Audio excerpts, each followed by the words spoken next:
On this week's show, changes loom for the Fremantle Dockers for their road trip to play Gold Coast and everything you need to know about the WA players taken and who West Coast chose in the mid-season draft. Welcome to the West Sports Show. We are brought to you by TABtouch. Got the touch? Download the TABtouch app today. Imagine what you could be buying instead. For free and confidential support, visit gamblinghelponline.org.au. I am joined, as always, on a Thursday by Mitchell Woodcock. How are you, Mitch? Good, Quarters. How are you? Good. Looking miserable weather very wintry. You've I'll explain the trench coat later. Trench coat? Well, it's a trench coat-y thing. That's the only thing I had. You're not hot? No, but I'll explain it later. Okay, Just right. Patience. Okay, Patience fine. is a virtue today. Okay, so look, before we get into our tips today, let's talk about some breaking news. So our man Ben Smith has been at Perth Airport this morning at the domestic terminal. Sean Darcy was on the plane. Nat Fyfe was on the plane. After the week we've had, Alex Pearce was not on the plane. We're told a bit of a hot spot in the leg. Yep. And is on crutches. Yep. Will not play this weekend, which has some ramifications with that Gold Coast forward line. So we'll talk about that. Let's just open with that. What do you think? What does it mean? Does it mean Darcy obviously is going to play? Mm-hmm. Tandem with Luke Jackson against Jared Witts. Fyfe, what would be the point of Fyfe travelling with his ageing body, the longest road trip in the AFL, and not playing? So we'll address the Pearce stuff first, I think. It's interesting. Obviously, people will say, what's the point in getting him off the suspension? Well, no, he's off for 3 weeks. Well, there's plenty. It would have been 4. Yeah, there's because the bye is next week. There's no game. So, there's a point in getting him off the suspension. Obviously, that hotspot, he didn't train on Tuesday.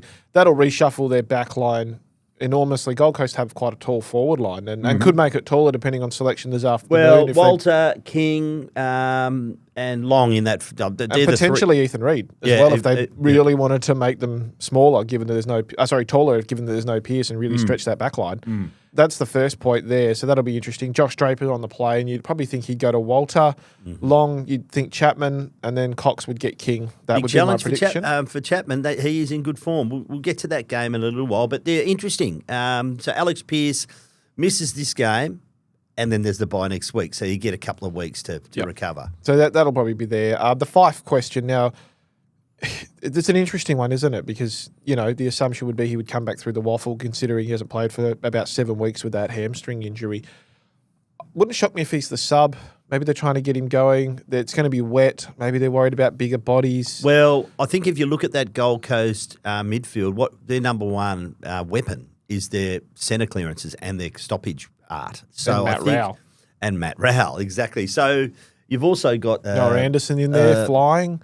Leo Lombard going to debut, and he's a man child. So that'll please Ross Lyon this week. Yeah, of course. Another academy prospect. Well, here you go, Ross. So Gold Coast, they're going to be an interesting prospect for Fremantle. It's meant to be wet over there as well. Wet and humid. Yeah, and that suits the Suns muggy perfectly. Absolutely. So you've come fresh from West Coast training. Yes. What did you glean? So West Coast training is always interesting on a Thursday or that late maiden training. We only get 20 minutes behind the scenes. A couple of interesting ones, more from the waffle side of things. Looks like Petruccelli's a chance to play. Did his AC joint only a few weeks ago. Was listed 2 weeks ago as 4 to 5 weeks away. Now he's all of a sudden a chance to play. I saw him train on Tuesday. Yeah. Look ready. Got to tick a few boxes. Campbell Chesser will play his first game of the year. Good luck to Campbell Chesser. So he gets to go to the lovely Bassendean. Deserves a break. He does. Out of contract at the end of this year, so is Petruccelli. Interestingly, Rep Bazzo was doing a bit of a fitness test before the game. Has played the last 6 games in the waffle and probably bordering on AFL selection given there's no McGovern at the moment. Did participate in training, but I think he's a watch more for the waffle side that's going to go down and take on Swan Districts, which, by the way, Quarters, interestingly, West Coast have never beaten Swan Districts. It's the only waffle team they've never beaten, and it's their 100th game this week.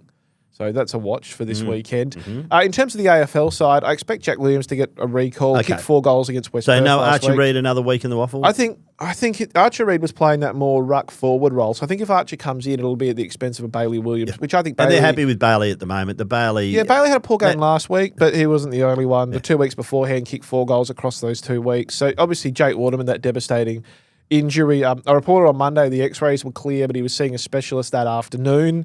There was a bit of confidence in the Waterman camp that he might have escaped a serious injury with there no structural damage to the bone. It looks like the shoulder reconstruction's come through. That obviously indicates that ligaments is what's the problem. So he's It popped out again, from what I understand, after the game. They put it back in, popped out again. He had to go to hospital. The ligaments sound like they've either stretched or snapped, which is why he's having a reconstruction, which is why they kept having to put it back in, the poor bugger. So he'll miss the rest of this season. But it has opened up a second list spot, which brings us to our next topic, Well, really. we will, but just finally on that one. So clearly, as I wrote in some analysis, not rocket science, I know, but Oscar Allen clearly now is probably going to be a permanent forward. Yeah, you'd think unless they get any more injuries to their back line and have to do some switching around, Where that'll does work. Joe Shanahan fit into this? Can he go forward? Does he go back? Could he go back? Well, so He'd he's go been both. playing the majority of the year as in the Waffle as a forward. Played down back last week.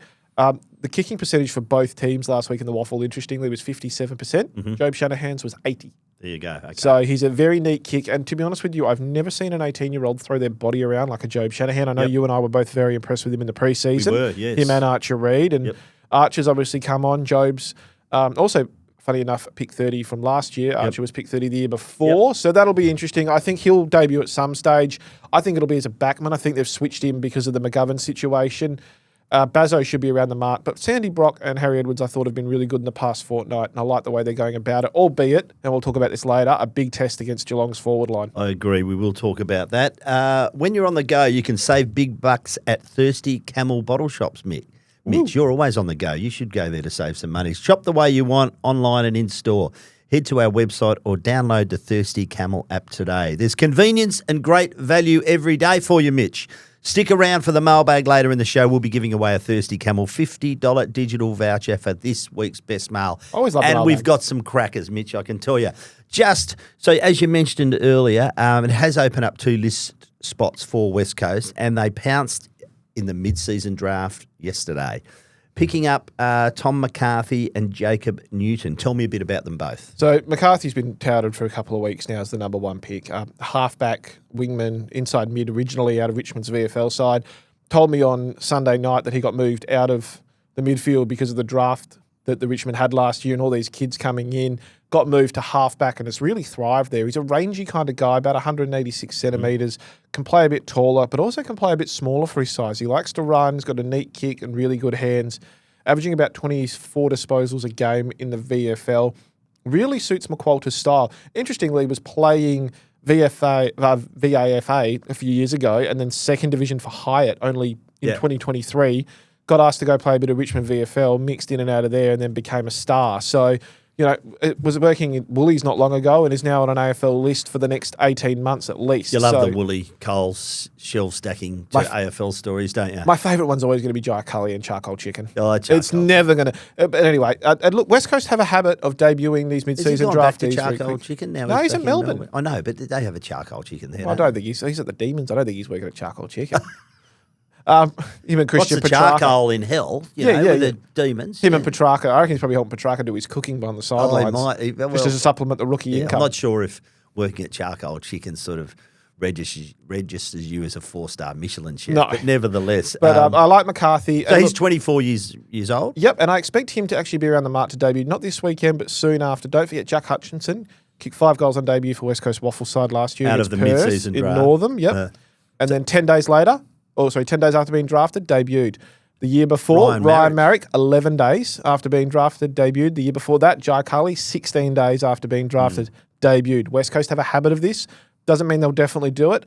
He'll play, I expect, at this stage he arrived today, I expect him to play against Swan Districts at Bassendean on Saturday. Andrew McQualter gets to go to Bassendean for the first time. He's very excited by that. And he'll have a look at McCarthy. So interesting to see where he goes. Then we move to Jacob Newton. This was the shock. So as I reported on Tuesday, the West Coast had actually had a chat with Milan Murdoch out of East Fremantle and put him through a medical on Tuesday night. There was a strong, overwhelming sense within the industry that's the way they were going to go. Little did we know at the time they had also had a chat with young Jacob Newton, 19-year-old out of Norwood, actually lives out in remote South Australia near a beach. Whereabouts does he live? Oh, now you're asking me a question I've completely through forgotten. I would know. He's a keen surfer. Yep. 19 years old, was on plenty of draft boards last year, but a navicular injury kept him out of the back end of the year and including the National Combine, which he was drafted to. Classy 19-year-old small forward, has kicked 6 goals in his last 2 games at the Redlegs, played 4 league games this year. They really liked him, the Eagles. He was on Carlton's radar and didn't get a gig. They went another way. So he's landed at the Eagles. They're really excited. He'll come in a few days. Unfortunately, isn't ready to play at any level this weekend, has a bit of a quad injury. but should be right to go, if not next week, Forward the mid. week after. He's a forward. He's going to start as that high-pressure forward right in McQualter's wheelhouse. I know he had 10 clearances as a Colt last year in Norwood in his first game. So watch out for him to definitely come through. I think he's a long-term prospect. He's only got a 6-month contract. I expect West Coast to bump that up pretty soon. Okay, four players drafted in the mid-season draft from Western Australia. Michael Selwood from Peel Thunder. He's gone to the Western Bulldogs. Lachlan Blackiston from East Fremantle. He's gone to Essendon. Archer May, who'd moved to Western Australia, was playing with Subi. He's been drafted by Essendon. And Rowan Steele, to Collingwood from West Perth. Tell us a bit about those. Yeah, so I'll start with Michael Selwood, a premiership player at Peel Thunder, part of that really good side that's laden with Dockers, and it stood out in that team. West Coast had tracked him for a long time. I think if he was still there with their second pick, I reckon they would have definitely had a look, especially as that Brady Hoff replacement now that he's gone into the midfield. The Bulldogs have put him through a medical not long ago, as we reported. Port Adelaide had some slight interest, but they went with the big ruckman out of South Australia. Fantastic intercept mark, about 186 centimetres. I expect him to play AFL football at some stage this 21. year. Yep, he's a real long-term prospect for them. Lachlan Blackiston, one of my favourite stories, was playing for the Coburn Cobras back in 2019 and 2021 with Mark Seaby, West Coast Premiership player. What comp's that? It was C4s in the Amos, Yep. Perth Football League. Yep. Was at South Fremantle, couldn't break into a game, played a few resis, went to East Fremantle, crossed over. Interestingly, could have ended up at Perth, but they didn't land him. And East Fremantle tried to ensure that he got more game time. They're lucky they kept him, because when Bryn Teakle got picked up in last year's mid-season draft by North Melbourne, they needed a number one ruck, and Blackiston was playing pretty good footy in the reserves, had won their best and fairest in the reserves the year before, got called up, had a stellar finish to the year, was close to being picked up by either Geelong or St Kilda in last year's draft, just missed out, shoulder injury threatened his start of the year, has come back in really strong form. He'll go to the Bombers. Again, they've got massive injuries to their ruck stock with Draper, we know, and Nick Bryan, and Goldstein's their 36-year-old So he's going to ruckman. get a game. He's going to play, yeah. and I would expect in the next few weeks. So Not tonight. No. I know he doesn't fly until Sunday. Yeah, So I expect Lockie Blackiston to see bit him. hard. Archer May, we're going to claim as West Australian, even though he's only been here for 6 months. He's not a West Australian, Mick. He's at a Subiaco, kicked 12 goals in 9 games, also kicked a couple of goals for the state game. Interestingly, also from that Richmond VFL program with McCarthy, got pushed out of that program because of the number of key position players they drafted last year, had to move on.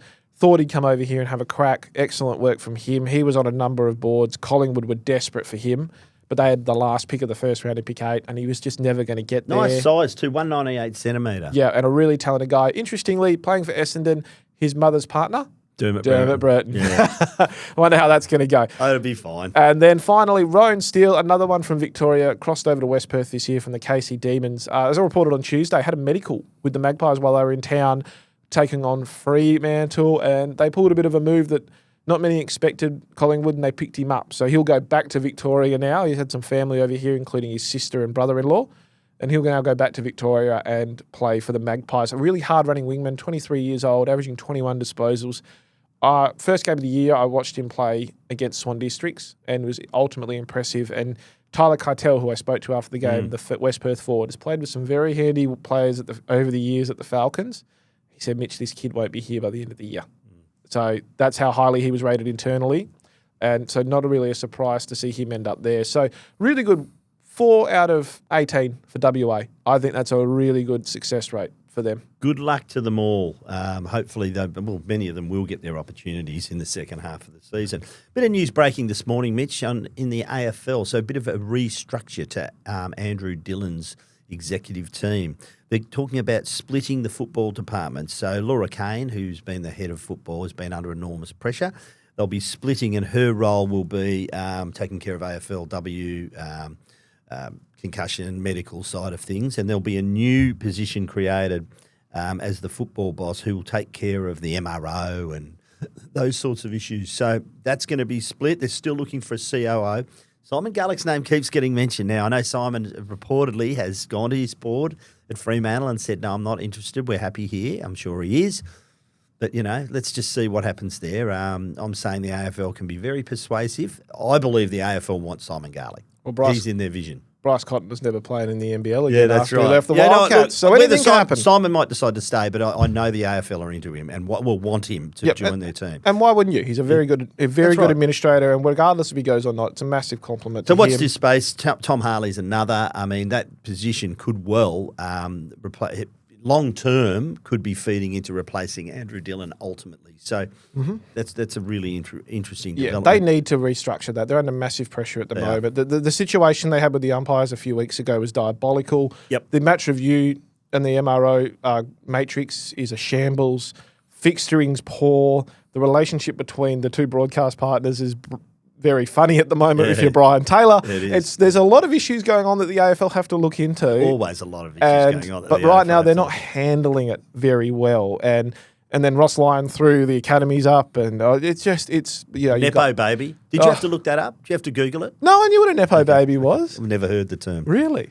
I understand the word, but I had to Google it. I thought it was very funny. I thought he was very good, but geez, then you look at they've traded Ben Long away for a third round pick, and now he's a star. But at the end of the day, Ross Lyon it looked flippant, but it wasn't. No, Ross Lyon knows what he's doing. That was exactly St Kilda's line that they've been pushing. So the fact is, it's created enormous discussion this week. So I think that's a win for St Kilda. They wanted it out there, and it's out there. Yeah, but you can also tell you what, though, that there was no win for St Kilda on the weekend, and Ross knows that. He knew they probably weren't going to win that game. He's trying to avoid them talking about how bad that football team is right now. Because that football team was pre-game. That football team lost to West Coast 2 weeks ago, which is, and look, we laud that West Coast victory, but if you look at it from a St Kilda point of view, it was a poor performance, and there is no more boring team in the AFL right now than a Ross Lyon St Kilda. Okay, we're going to go with some tips, Mitch. Oh, hold on, sorry. Hang on, before we do, let's talk to our good friend at TABtouch, David Shortte, so you can prepare yourself for what's about to come. Shorttey's tips. G'day, producer Josh here, and I've got David Shortte with me in the studio. How are you, Shorttey? Really well, thanks, Josh. Who's your heater for this week? Bailey Smith, he was outstanding last week. 33 disposals, 6 clearances, 810 metres gained in the Cats win over the Dogs. He's now into $5.50 on the second line to win the Brownlow. He's got to be one of the pickups of the season. Not good news at the Eagles, though, this week. No, it was. Unfortunately, our cooler's Jake Waterman. Rotten luck for him. He'd kicked 3 goals last week before he had to go off. He's got a season-ending shoulder injury. That'll be the last we see of him for 2025. It's a real shame. And your hot tip for this week? Hot tip, I'll take a multi tonight. We'll go with Brisbane to win big and cover the line, win by 44 or more. And the other 3 sides we need to win are GWS, Geelong and Melbourne. That's paying $3.42. And the Bombers, they've been ravaged by injury, but they managed to pick up 2 West Aussies last night in the mid-season draft. But how are they looking for this weekend? Punt-wise, they've been very easy to back. They opened up at $6 and now out to $8 for their clash against Brisbane tonight, most expecting the Lions to be strong. And your play to watch? Play to watch is Jeremy Cameron. He was our running hot player last week, but he lived up true to form. He's now kicked 13 goals over the past fortnight. Last time he played West Coast, he slotted 9 majors, so he has a good record against West Coast. He's paying $3.85 to kick 5 or more and $7.50 to kick 6 or more. That's basically what he's done the last couple of weeks, so I thought that might be worth a sneaky play. Love it. Thanks, Shorttey. We'll see you again next week. Cheers, Josh. Righto. All Okay, right, sorry, give me your I'm bet. excited. Well, I want to know where the trench coat. I'm wearing the coat. I hope you're not going to take it off and you've No. got something under it. I've got a shirt under it, yeah. Okay. But I've been doing some PI investigation work outside of my journalism. I've been investigating. You know who you actually look like? Who? Austin Powers' arch nemesis. Oh, yes. You do. I love it. But I need you to put the headphones on, Quarters. With that trench coat on particularly, you look like, who was it, Dr. Evil? Dr. Evil. You look like Dr. Evil. I feel like Dr. Evil after this. So, Quarters, I just need you to have a listen to this bit of audio, please. I'm actually going for St Kilda in this game. Are you really? Under the lid, I am. I cannot. I had a shocker last week, mate. I'm just So did I got 4. I'm throwing a few left fielders out there, and this is one of them. All right, Quarters. Okay. We can take the headphones off now. Yeah, righto. Mate, what happened? You didn't tip him. You told a porcupine. Well, no, I just... And it gets worse. I know it gets worse. Let me talk you into this week. I know it gets worse. I tipped Gold Coast in the paper. Yeah. And just completely forgot who I tipped. But you were bragging you tipped St Kilda. I know. I went for them and on then this who show. have you tipped tonight? Yeah, well, that is a clear mistake. So just to let the listeners know, when we do our tips for the paper, we do it through the Game app. Which everyone should. People hasn't registered. Everyone the Game should go app through and the go Game. through the Game app. Anyway, I woke up this morning, looked at the paper. I'm the only person to pick Essendon to beat Brisbane at the Gabba with lot of players missing, and by 6 goals.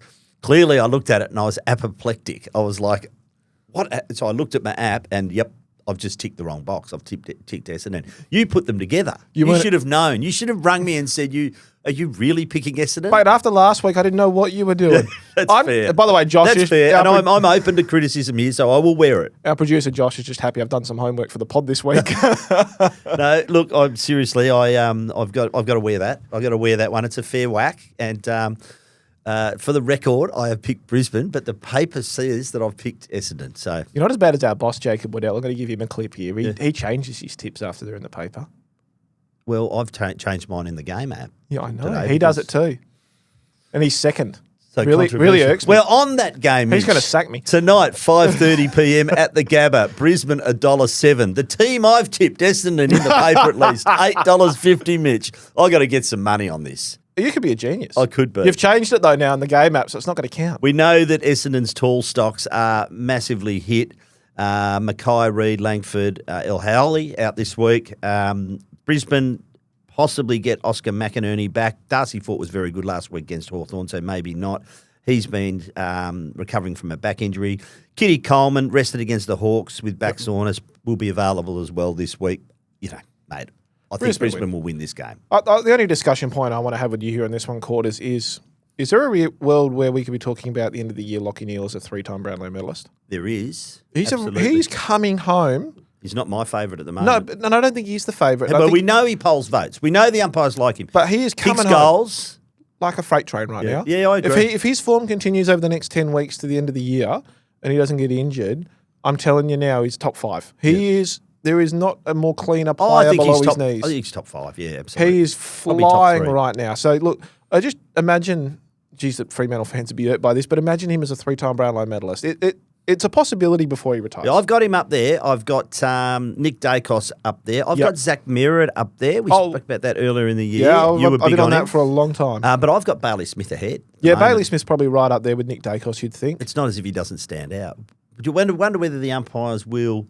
Do they go shave from a 3 to a 2 just with all his antics, with his giving the bird and all? I don't know. Do they give him the bird? I don't know. Not really. I think he'd be ahead at the moment. So we're both picking Brisbane? Yeah. Don't believe what you read in the paper. Oh, Jesus, don't say that. Well, no, because I've tipped Essendon in the tipping panel. Yeah, sorry. Clarification, please. Friday night, 5:40 p.m, big game for Hawthorn. Collingwood $1.60, Hawthorn $2.35. Grudge match for Collingwood. Hawthorn embarrassed them last year in the wet at the MCG on a Saturday night, so they'll want to come home and win this game. Pendlebury, Moore, Schultz, Sidebottom, Bobby Hill back. Look, Collingwood has a really they're in really good nick. They beat North Melbourne last week after a bit of a first half struggle, with so many players out. They basically do it in their sleep at the moment. They're so well drilled. Hawthorn, we know their transition game's pretty good, but their work at the contest has been really poor. Yep. I thought they were good against the Suns up in Darwin, but they were really bad last week. It wasn't a good performance last week against Brisbane. I'm going to tip Collingwood to win this one. I just don't think Hawthorn's playing well enough to challenge them. I'm with you on that one.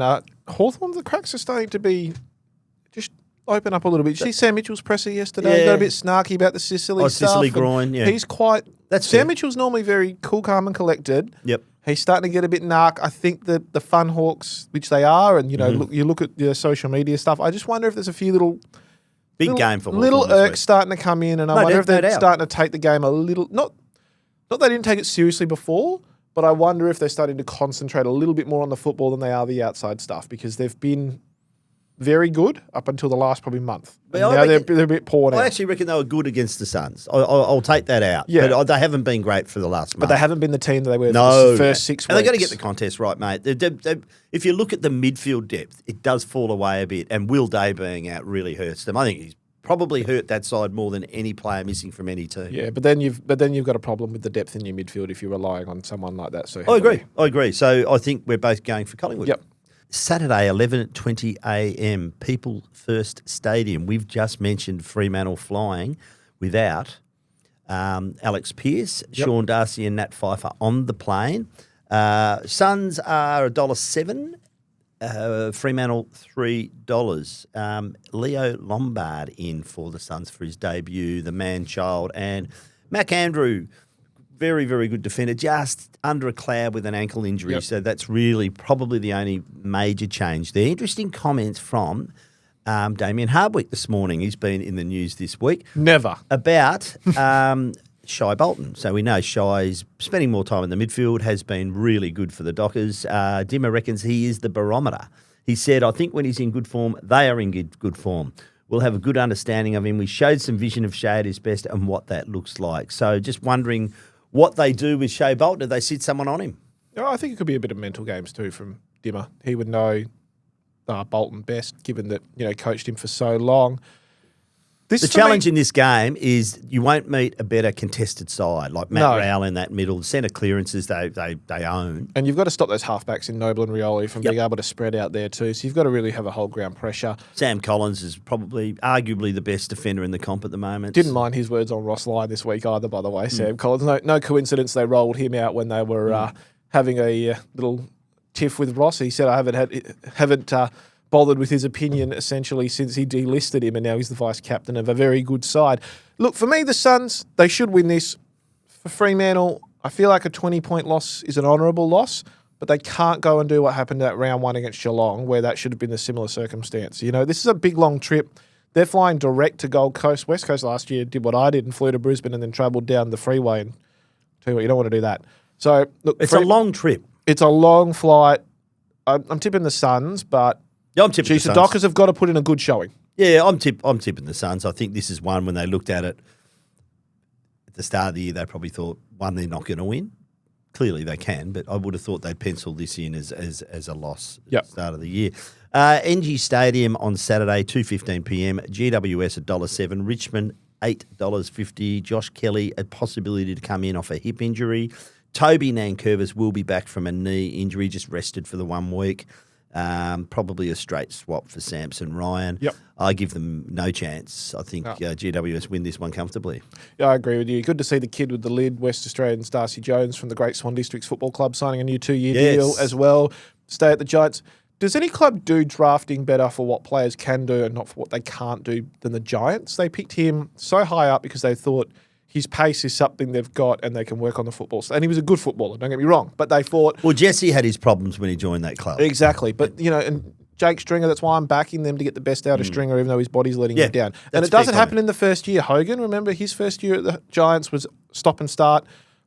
This club picks guys on what they can do, not what they can't do, and they work the rest out later. And he's one of the prime examples of that. The Giants, I feel like they're going to rebound the next few weeks. Kingsley's a very good coach. Caniglio... I picked him to win the flag. Yeah, I know. They're still in the chop-up. Caniglio, interesting with those comments about his hip injury and not being able to walk. So hopefully he comes back sooner rather than later. But yeah, the Giants for me. Same. Okay, Saturday, 5:35 p.m. Sydney, $2.25. Adelaide Crows, $1.65. Taylor Walker expected to be available after being managed out against West Coast. Callum Mills, we know he's out with suspension. Sam Wicks with a hamstring, Lewis Melican, Justin McInerney, Aaron, both back from suspension, and Aaron Francis, a possibility to slot into that defence. So we've seen him play forward too this year, but with concussion. I'm gonna pick the Crows here. I have no confidence in Sydney. I know it's at home, and it'll be a good sculpt for Adelaide. They need one.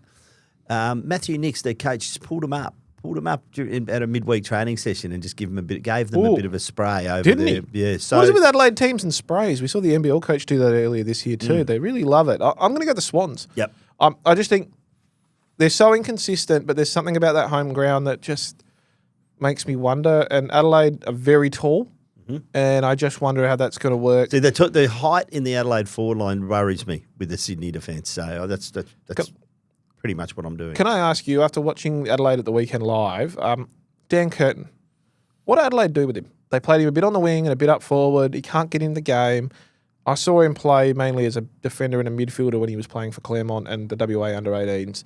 I feel like they don't know what to do with him at the moment. And we talk a lot about Harley Reid's contract. He's played his best footy in the forward line for them earlier in the year. But then you've got 4 talls, and then you're very tall with Rankin and Rochelle. So probably, and I Keys. think you persevere with him up the field on a wing.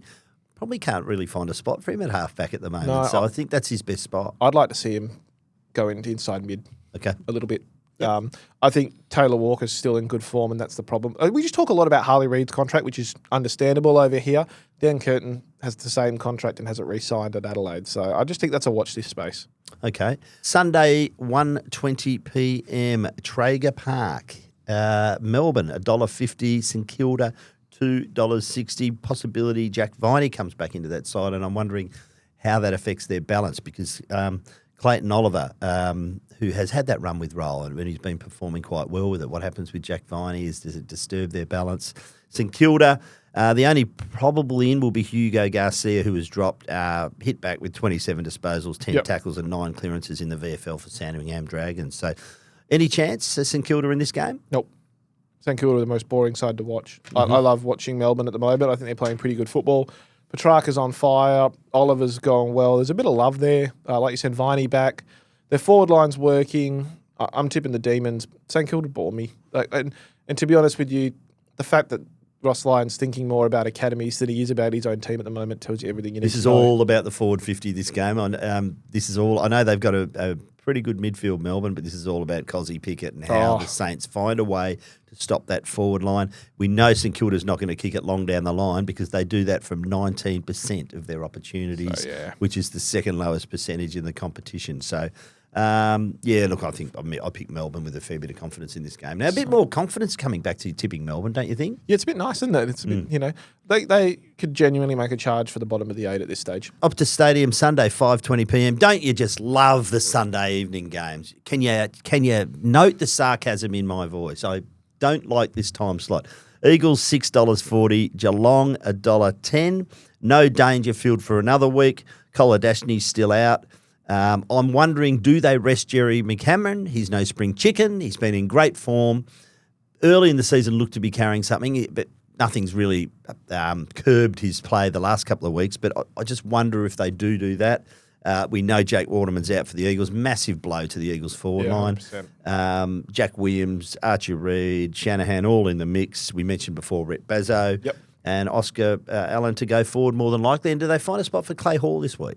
I don't think so. I think he'll play Waffle. Yep. Ryan Marrick, I think, is on a bit of notice. I wouldn't be surprised if he might come out of that side, given the different forward line as well, and they might go a bit smaller. Bo Allen played on a wing at the Waffle at the weekend. Wouldn't be surprised if he is around the mark. Maybe needs another week at the Waffle. Just stop and start, really. The 2 illnesses kept him out, then the suspension, then the Eagles Waffle team had a bye with the state game. He just hasn't had consistent football. I think West Coast would like, if it wasn't for the suspension, I think West Coast would have liked to have picked him and stuck with him. Just picked him for one that week and then had the next 8 weeks with him. I think Tom Gross needs to go back to the Waffle. It looks like he's lost a little bit of confidence. I don't think he's a half forward. I think they're going to play him. He's got to be a midfielder.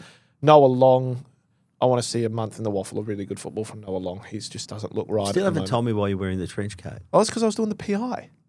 Oh, gotcha. Okay. Yeah. I see. Okay, fine. That's the only thing I had. It's not the greatest example. I was going to do like the Inspector Gadget hat and everything, but Josh didn't give me enough time. Instead you've given me a Dr. Evil. Where's your little miniature schnauzer? Or your little the little mini chihuahua or whatever it is. Oh, the little, what is it? Mini-me? Yeah. Yeah. Well, Josh is taller than me, so he doesn't count, does he? Favourite time of the week, Mitch? Thirsty Camel mailbag time. This week's special Corona, 2 12-packs for $61.99 a carton. This week, as we mentioned earlier, we'll be giving away a $50 digital voucher. Thanks to our long-term sponsor, Thirsty Camel. Get your questions in for next week to TheWestSport at wanews.com.au. Please include your mobile number at the bottom of your email, as we will send you a digital voucher if you are a weekly winner. Mitch. Yes. This one from Andrew. Hey, Quarters, what consequences will there be for players who misinterpret the AFL promo of get in on it during their bye weekend? Well, I would suggest there'd be huge consequences. What did you think of the Bailey Williams tweet this week, or the comment this week? Oh, the Bailey Smith one? The Bailey Smith comment. Sorry, Bailey Williams. I didn't want to drop you in anything. Yeah, the Bailey Smith. Which Bailey Williams? No, didn't like it. No. He's playing pretty close to the edge at the moment. Yeah, I go back to, I know the defence is there, or you'll let Bailey be Bailey. Yeah, that's fine. But at the end of the day, you're a role model. Hi, guys. Question about the Alex Pearce case. Will there be a time when a player who puts himself at risk of injury in a footy contest should be cited by the MRO and be suspended? That's from Paul from Rockingham. Like to hear your thoughts. I don't think they'll be suspended, but been a fair bit of discussion on this. I reckon that we need to get to the stage where I think Craig O'Donoghue on Tuesday talked about legislating against running with the flight of the footy. I think that's a bit too hard to police.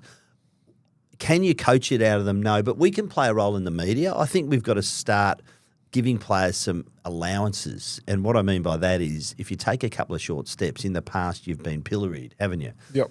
We shouldn't be doing that. Because I think the question is, okay, Darcy Byrne-Jones, just say it's Nick Dacos, preliminary final day, and he runs with the flight of the ball, gets knocked out, he's out for the grand final. Yeah. I think players need to start looking at, do I go for this contest or do I protect myself and play the next 3 weeks? So I think that's where we've got to with this. I think it's more the value of committing to that contest. Yeah, 100%. No, I'm fully against it. So okay, no. We did ask them to be short, but this one is quite long, so bear with me because it's worth reading out. It's a very good email. Love the show, lads. Keep up the good work. However, I fundamentally disagree with your position that father-son picks are fair income and luck-based. It's a discussion we had on Tuesday, Mitch. As Craig said on Tuesday, childbirth might be a lottery, but if you've had more qualifying potential fathers, then you have more tickets. Then you have more tickets for the lottery. Fair comment. I've crunched the numbers, and there is a clear mathematical and genetic advantage towards Victorian teams, including Sydney and Brisbane, who have Fitzroy and South Melbourne lineage in their eligibility pool.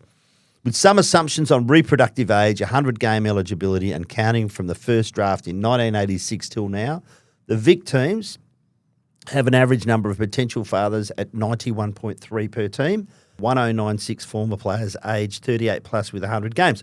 The non-Vic teams have an average potential father pool of 27.8. Mathematically, that's 3.3 times more likely Vic teams see an eligible father-son player given at any draft. I won't go on because it's quite long, but your view, I'm one who is firmly of the belief that father-sons are an integral part of the game. They've just got to pay full tote odds for them. Yeah, 100%. This draft is very compromised this year with academies and father-sons, but they're all compromised by academies and father-sons. It's just and life. Wait for Tasmania. It's just life. You know what? And you look at a Geelong who have barely had a first-round draft pick in the last few years and they're still up and about. You look at Hawthorn who are succeeding and still getting first-round draft picks. There is ways to build your list and be clever. Do not sit there and tell me anything else different. That was Sean from Lake Coogee, by the way. Very good email. Gone to the top of the pile, Mitch. A high Q&M. Following up from an early question on Tuesday in regards to the broader suggestion gaining mainstream discussion around replacing insufficient attempt with last touch dash disposal, are we at risk of losing one of the truly special parts of our game? When people think of those superstar players and heroes from a time gone by, the image we all remember is that of the explosive midfielder reading the tap and bursting through contests, breaking tackles and hitting a leading forward or kicking a goal. I understand if you replace the rule, you still have centre bounce and stoppage around the ground for the purposes of making an umpire's life easier trying to judge intent or an optic of speeding up the game. What are we sacrificing? As a West Coast supporter, my earliest memories of watching Chris Judd in full flight through a packed contest at the Gabba are still etched in my mind, or watching Peter Matera back on tape in our early grand finals, going from inside to out, are the stuff of legend. We need more of this, not less. Harry Embleton. Great email. I don't think it would have a... I'm all for insufficient intent, last kick or last handball over the line, but I don't think you can do it last touch. And I'm for it being between the arcs. And I'm telling you, regardless of whether we want it or not, it's coming in. Yeah, I'm just over the rule changes. Yeah. The insufficient intent rule now is a shambles. I actually quite like it. Yeah, but it's inconsistent. You can be tackled and you have to get rid of the footy because you're being tackled, and then you're throwing it on the boot because you're in danger of being caught holding the footy. You kick it 30 metres, it takes a left field turn on the edge of that ball because that ball is what it's famous for, our football, is that it doesn't bounce the same way every time. And then it takes that left field turn, goes out of bounds, and it's insufficient. That's not insufficient intent. That's just bad I think the luck. umpires actually get it right most times. Yeah, but now. they I don't actually get reckon it's added a bit of our layer to our game. I don't mind it. No, I'm just sick of rule changes. The game has never been bad. We've never had poor viewership. We're paying more. The AFL's getting more money for broadcast rights than it ever has. More people are playing the game than they ever have. It is the biggest game in Australia. Stop tampering with the bloody thing. Fair enough. Hi, guys. My point is around the state of footy journalism, specifically around stars versus non-star players. Mitch Duncan played his 300th game against the Dogs last week. Did anyone know this or talk about it? From the broadcast and the media coverage around the game, you might not have known. I won't go on there, but I will say that we certainly mentioned it in our podcast on Tuesday. I have some other shows at the weekend where we talked about it. He was certainly interviewed after the game. So it was certainly Mitch Duncan, very proud of him. Good Trinity College boy too. 300 games. East Perth product. And has worked really hard to get to that milestone. I'm going to put a caveat on this one too. It was part of the Selwood stuff as well, the ramifications of that. A lot of people close with Joel as well as Scott, as well as Adam and Troy, rest in peace, that was impacting those sort of areas, and I think Mitch was very much happy by the looks of things to keep it very quiet after a game. Yes, I understand the attention turned quickly to Corns and Beveridge and then to Bailey Smith against the Bulldogs, but that's the theatrics of it really, and I think Mitch Duncan was happy to keep it a bit more low-key, well, in line with his personality. Well, we certainly gave it, I think, the requisite publicity. I'll argue that wasn't the case, that it was definitely acknowledged enough, but I will also defend it to a certain extent, given that I think it was probably what Mitch wanted as well. So Sean gets this week's prize. Went to a hell of a lot of work. There are some further stats there he's produced, so well done, Sean. You are the winner of this week's $50 digital voucher, thanks to Thirsty Camel. You have been listening to The West Sport Show. We've been brought to you by TABtouch. Got the touch? Download the TABtouch app today. Imagine what you could be buying instead. For free and confidential support, visit gamblinghelponline.org.au. Mitch, I will try and get my tips right next week. Please do. It's only ticking a box. It's not hard. It's not rocket science. You're but telling I managed me. To somehow muck it up. You're telling me. Yeah, I know. Yeah, okay. Will See you we next see the week. trench coat again?